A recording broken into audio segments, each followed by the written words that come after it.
Okay. So, today's Tuesday, right? Yeah. Okay, good. So Monday and then last Friday, we were working with exponential functions. So, Friday we were just evaluating them for values of x. Yesterday we were identifying if ordered pairs were representing exponential functions. And today we're going to start graphing them. Oh, That's fun. Yeah. All right, so to graph exponential functions, just like any other graph, you have to plug in values for your x value.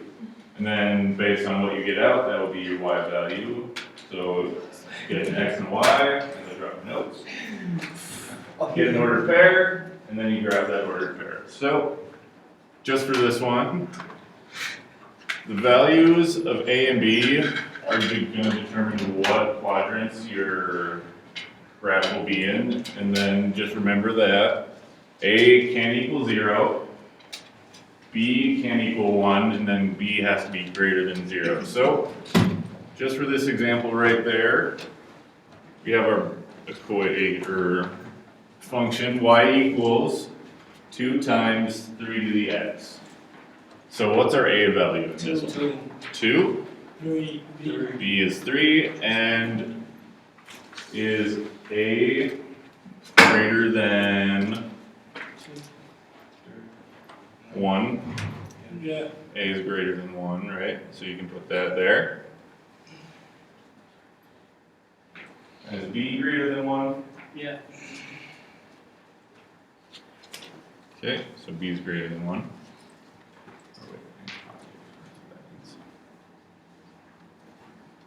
Actually, that does not need to be there. Actually, what I meant to put was a positive. Yeah. Right, a is positive. So, in quadratic equations, you know the graphs that gave you U-shapes? If your a was positive or negative, what happened to the graph? It goes down. If it was positive, it opened up, and if it was negative, it opened down, right? So, just like that, your a value affects what quadrants your exponential function lies in. So, since our a is positive, our graph is going to go into quadrants 1 and 2. Why don't you put a is greater than 0 then? So Okay. it's showing it's a positive number. Greater than 0. That's what I meant to put.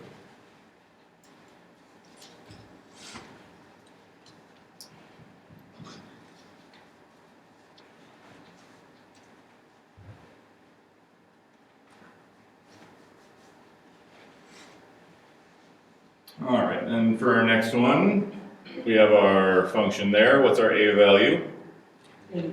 Negative -2. 2. Our b is 3 again. Is a positive or negative? Negative. So it's Plus. less than 0 this time. And our b is Positive. positive, so greater than 1 this time again. So since our a is negative, this is going to flip our graph just like it did with quadratic equations. Okay. Yep, so now it's going to be in quadrants 3 and 4.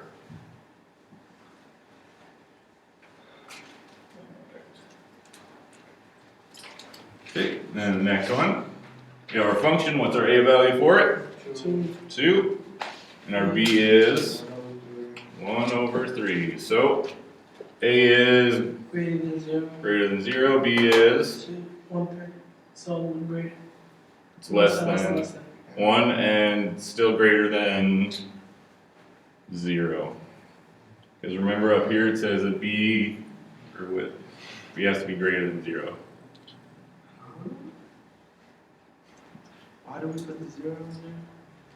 Well, if we go back up here, right here it says that b can equal 1 and it has to be greater than 0. So that's where we get the is greater than 0 part right there. So we have two situations that can happen. B will either be a fraction somewhere between 0 and 1, or it will be a number greater than 1. Okay, so we have two situations, a fraction where its value is between 0 and 1, or when its value is greater than 1. So that's why. Alright, so our a is positive, so that means it's going to be in what quadrants? Oh. 1 and 2, right? So, and then our next one, our A is Negative -2, two. B is, 1/3. so then after we have that, A is less than 0. B is less than. Oops. There we go. Right.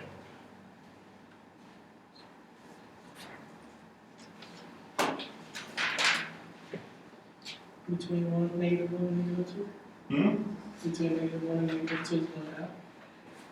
Yep, since our A is negative, that means our graph is in quadrants 3 and 4, right? And is that what's showing in our graph there? Yep. So now that we have all those things written down, the next part is going to be say, respond to each statement by either saying sometimes it's true, it's always true, or it's never true. So, and then if it is sometimes, we have to state the other possibility that it could be. So just for number 1, it says when A is negative, the graph of y equals A times B to the x is contained entirely in quadrants 3 and 4. So, which of these has A being negative? Remember the fourth one. The second one. No. Just this one? Second and fourth. These two, right? Yeah. So, these are the ones where we have A is negative. Is the graph entirely in quadrants 3 and 4 for these two? Yes. Yes, so that would be always.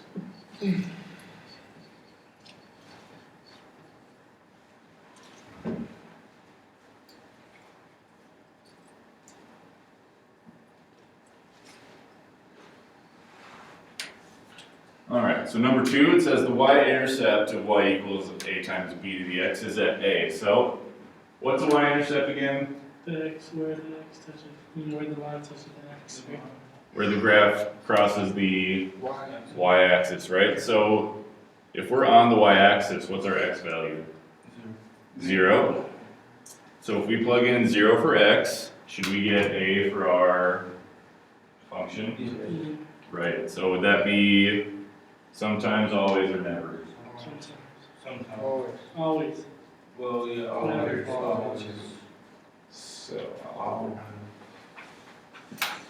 So, if we have y equals A times bx, B to the x power. b to the x power, sorry.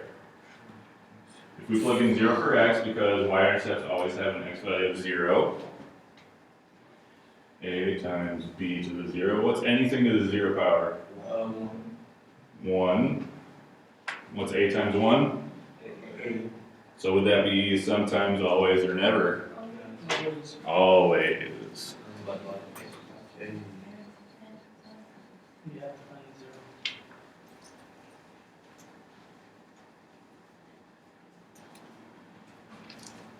0. Alright.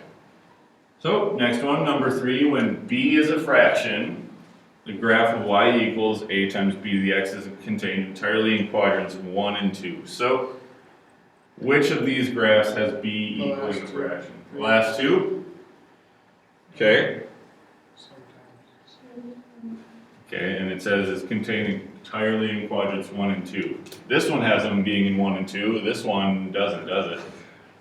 So why would it be that this one is in quadrants 1 and 2 and this one isn't? Because one has the A positive and the other is the A negative. Exactly, so this one would be Sometimes. sometimes.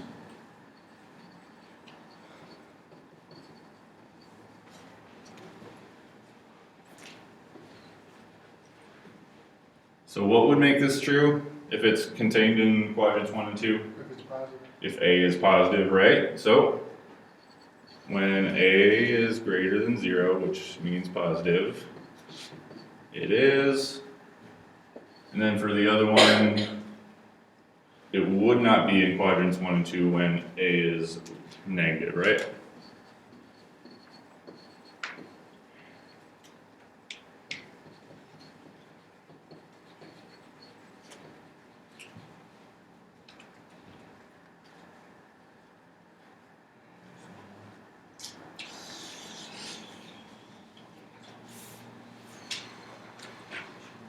Alright, so Moving on to number 4, the graph of y equals a times b to the x is a straight line.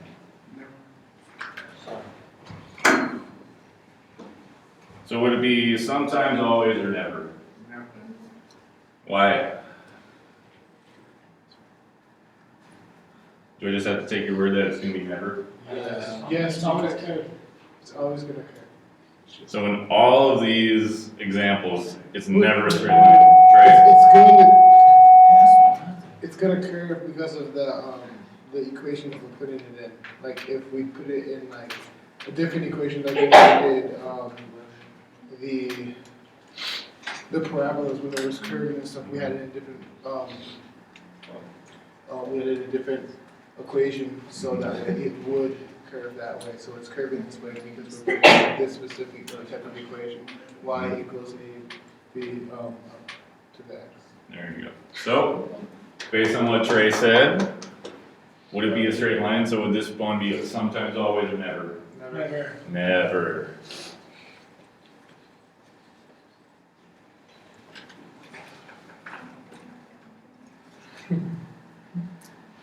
All right, next one. The graph of y equals a times b to the x is contained entirely in quadrants 1 and 2 when a is positive. So, go back up here. Which graphs have a being positive? The ones The there, first the two. one down there. This one and this one? Yeah. So, we found our graphs where a is positive. Are they both in quadrants 1 and 2? Yes. So that would be sometimes, always, or never? Always. Always.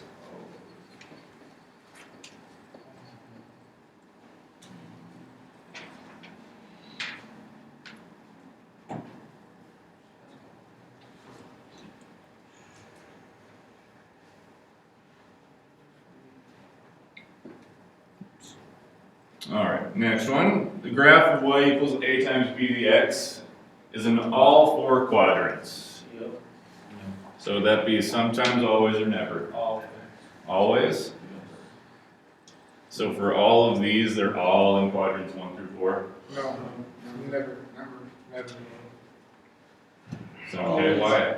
Because what I said earlier, it's the specific equation wants it to curve and only going through 2. Okay, so just look at these graphs right now. Does these, or this one right there, looks like it's getting really close to 0, right? It looks like it's gonna just keep going that way and get bigger and bigger and just keep growing down and to the left, right?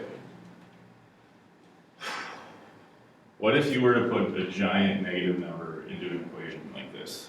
So if we put negative 100 in for x, It will dump that graph will go down. it would go down, so it would be somewhere in quadrant 4. Okay. Plug that into your calculator real quick. Ain't they all using that equation though? Ain't they all using that equation? They're all using this basic one, y equals a times b to the x, but their values will be different sometimes. So for this one, y equals 2 times 3 to the x, plug in negative 100 for x.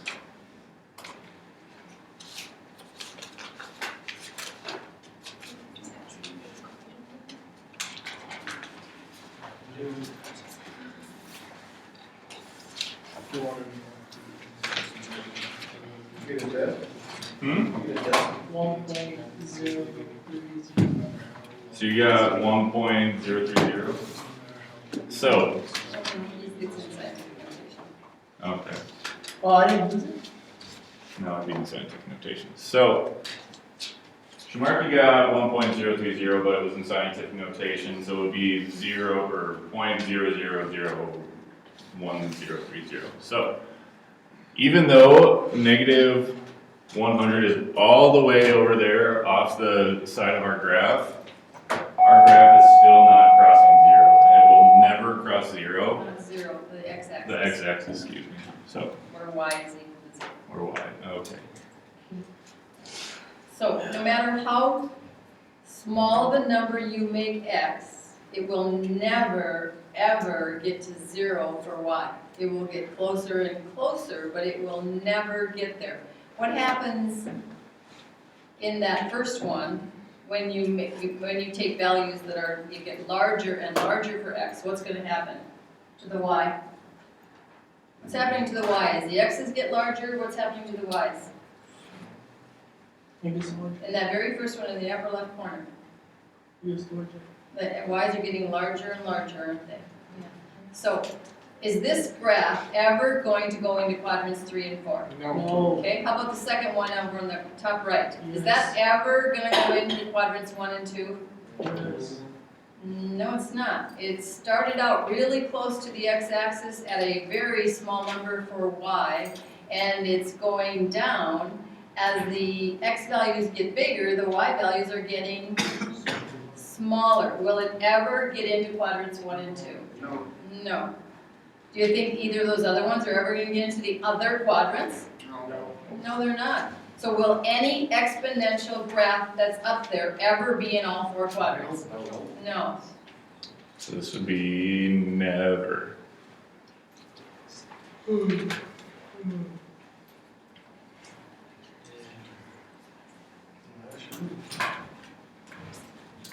All right, last one here. When b is greater than 1, the graph of y equals a times b dx is contained entirely in quadrants 3 and 4.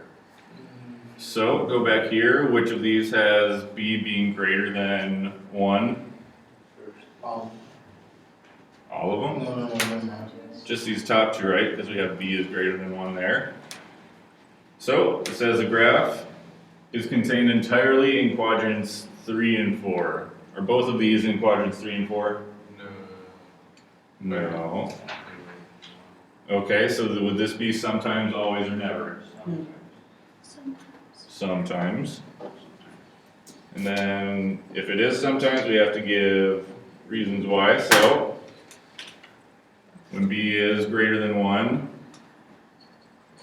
Let's talk about A. Hmm? Oh, no, I'm sorry. b I is. think you have to talk about A, not B. Yep. So what does make it in quadrants 3 and 4? Or 1 and 2? Negative sign. Yeah. Our A being positive or negative makes it in decides what quadrants it's in. So when A is what? So when A is greater than 0, will our graph be in quadrants 3 and 4? So when A is greater than 0, right, it will be in quadrants. It will be in 1 and 2. And then when A is negative, It's gonna be in 3 and 4. there it is. So when A is negative or less than 0, it will be in 3 and 4. Oops. Roman numerals only for quadrants, right, class? Yes, ma'am. Yes, ma'am. Why Roman numerals? Because it's a quadrant. But why? Because it's a quadrant. Because nothing says so, that's why. Let's move on. All right. So we go back to, or turn the page over. If you look up there, we have lots of graphs that show where A is greater than 0 and B is greater than 1. When A is less than 0 and B is greater than 1. When A is greater than 0 and B is between 0 and 1. And when A is less than 0 and B is between 0 and 1. If we go back, we just dealt with all 4 of those things. We have graphs where A is greater than 0, we have graphs where B is less than 1, and everything in between. So, when A is greater than 0 and B is greater than 1, what quadrants are our graph going to be in?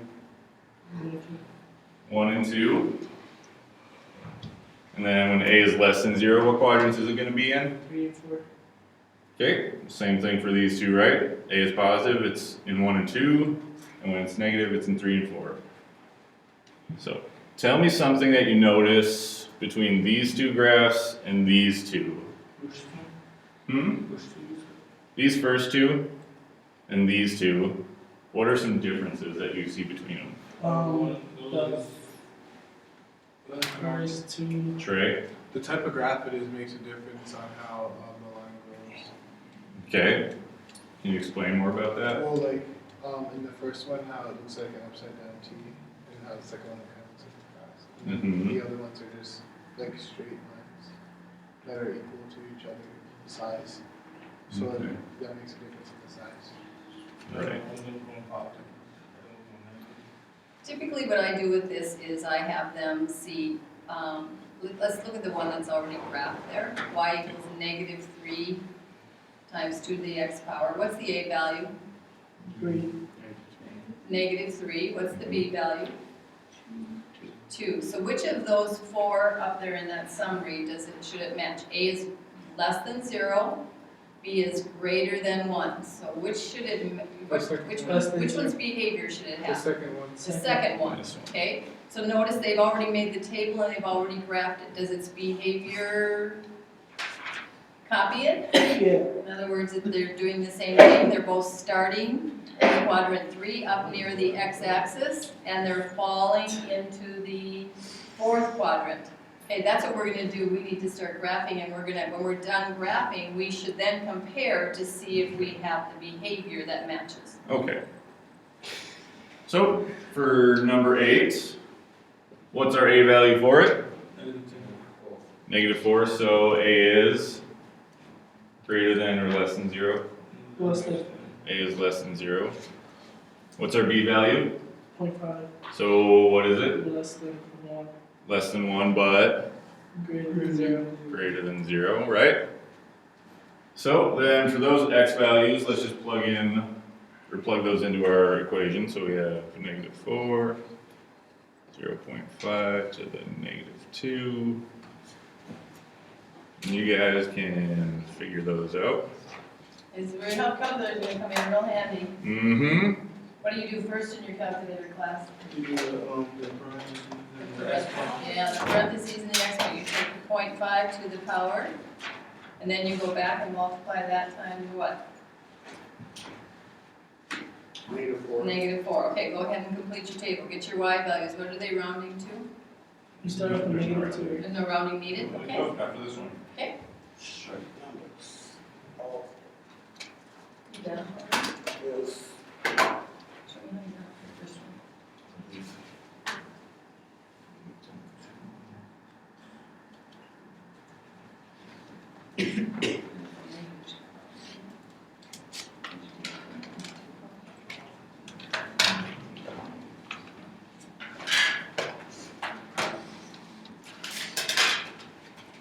What should they get for the first one so they can see if they're doing it right? -16 is what you should get for the first one. Okay, Yeah, so you get -16. We gotta figure out how to use your calculator properly. If you say parentheses. So make sure your calculator and you are getting along. You said -16? Mm-hmm. Yeah, but make sure your calculator gets it before you move on.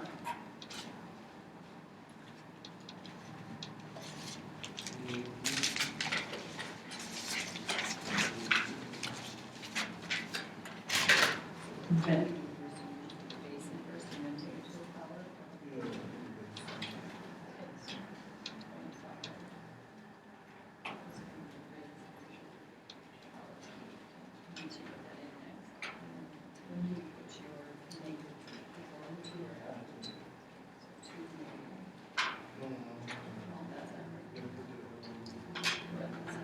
Oh, so it's going down by 8.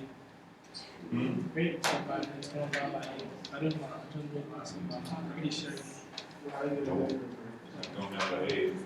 It's an exponential function, so there should be a multiplier, right?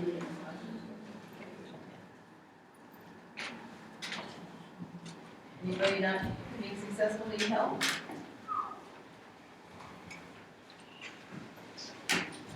Is it a lot of you can have to, yeah, they're just copy from everybody else, you're getting them, I'm gonna show you how to, you know. 0.5 is the last one, right? Nope. Where you get your calculation? Hmm? I don't know.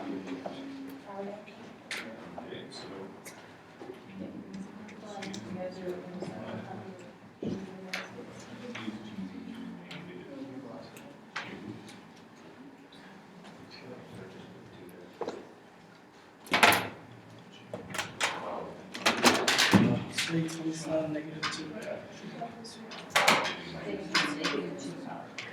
So, is this power right here is where we get it from our x value, so negative 2 goes into x. Yeah, negative 16, negative 8, 0, negative Oh, 2. I don't know. It's supposed to be more. For the last one, I got negative 2. And a negative 2, You don't think so?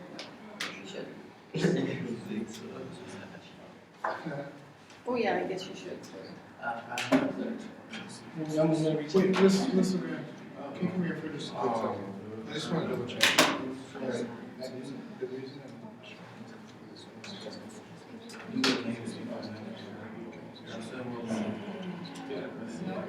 Anything with 0. Oh, that's why, that's right. And this should be a negative 16. Oh, yeah, these supposed to be negative 16. negative 8, Sorry. Okay. 0. So- No, negative Yep. 0. Let's fill in. And negative 2. Okay. So, for negative 2, we should get negative 16. For negative 1, we should get negative 8. 0. 0. Negative 4. Negative 4, because what's 0.5 to the 0 power? 1, and 1 times negative 4 is? Negative 4. And what's our last one that we should get? Negative 2. Negative 2. So, we just plot. Well, that's what I had down. Okay, Schmarky.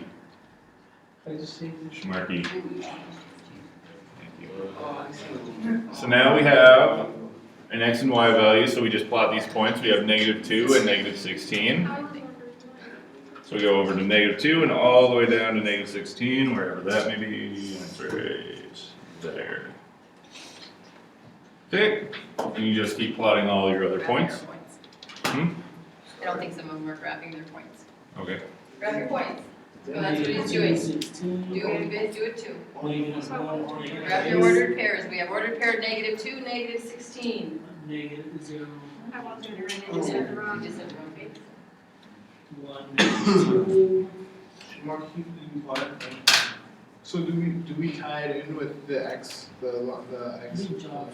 The Okay, x we- axis? Okay, so Mr. Conlon, could you show them how now they will draw the curve Like this? for there? Will it ever cross the x-axis, did we decide? No, that's not what I asked. Like, do we write it in with the x axis?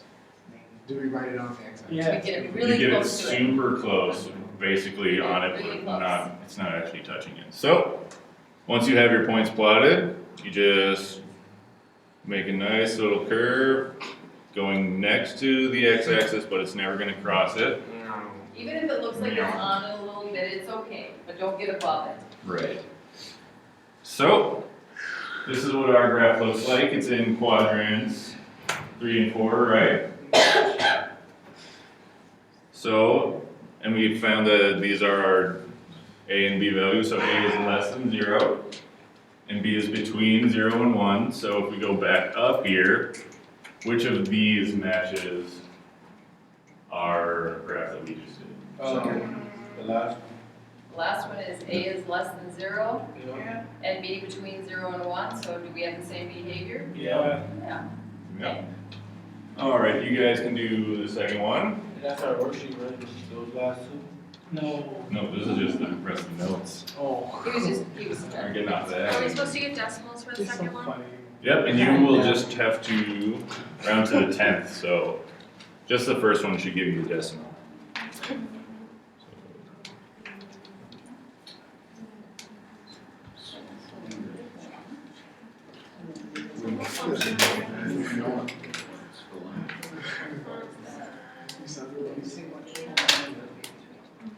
No, it's pizza. 40 cents. 40 cents between $1 and $2. Where's 40 cents? Yeah, okay, but then we're spending between 1 and 2, the whole number of dollars. Having no dollars at all, and $1. Is it? Oh. A little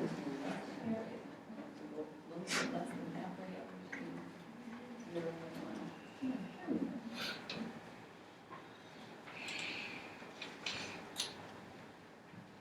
Oh my god.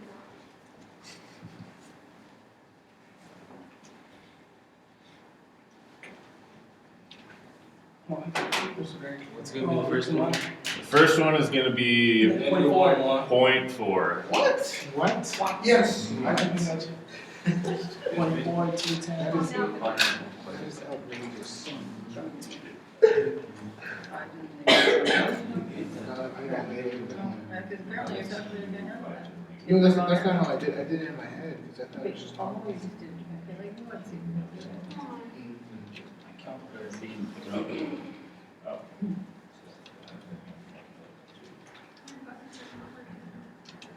Oh. Mr. Kama, Hmm. I get 0.2 on mine. You're gonna do things. Oh, So then the rest of these are There. just this one. Alright. So if we get 0.4 for our first one, what should we get for our second one? 2. 2. Our next one, 10, because you said 10, and the next one is 50. 50. Now I got those right there. Oh, okay. Alright. 2. Oh, if it's the first graph, Okay, so let's plot our points first. So -1, I'll call that. 0.4, that's super close right there. If it's the first graph. 0, 2, that's right there. 1, 10, where's 10? There's 10. If it's the And 250 is way up here. If it's graph 1. So then we do connect our points and go. So what is our A, positive or negative? Negative. For number 9. I'm playing positive. A is positive, and is our B greater than 0 or in between, or greater than 1, excuse me. So which of these graphs should ours resemble? First one. First one, because our A is 2, right? So it's greater than 0. And our B is 5, and that's greater than 1. So it should look like this one. And does it? Yep. Sure does. Alright. There it is. Alright. Now, you guys can do the next one, so just do the same thing. Okay, guys, it's now.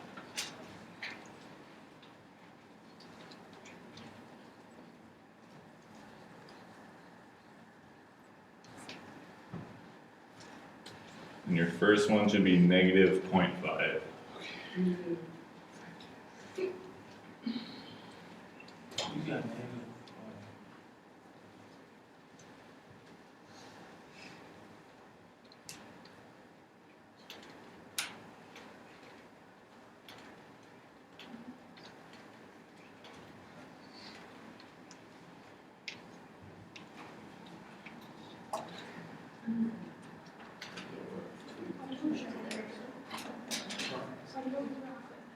Let's check that.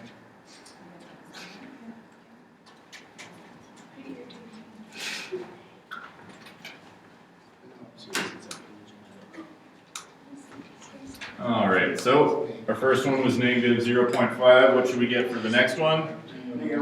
Negative 1. The next one? 1, Negative 2. negative 4. Negative 4. Okay, so those are our points. Now we just have to plot them. So negative 1 and 0.5, or negative 0.5. Oh my. Graph. There we go. 0, negative 1. Graph 2. 1. 1, negative 2. And 2, negative 4. So then we just connect our dots and go like that.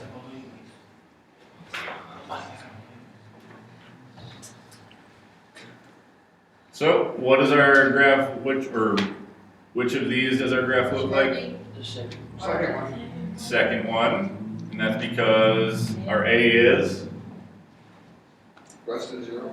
less than 0, right? And our B is Greater than 1. greater than 1. So our A is less than 0 and B is greater than 1. It should look like that. And does it? Yes. Yes, it does. Oh, we're done? So, does anyone have any questions about graphing exponential functions? No, sir. All right.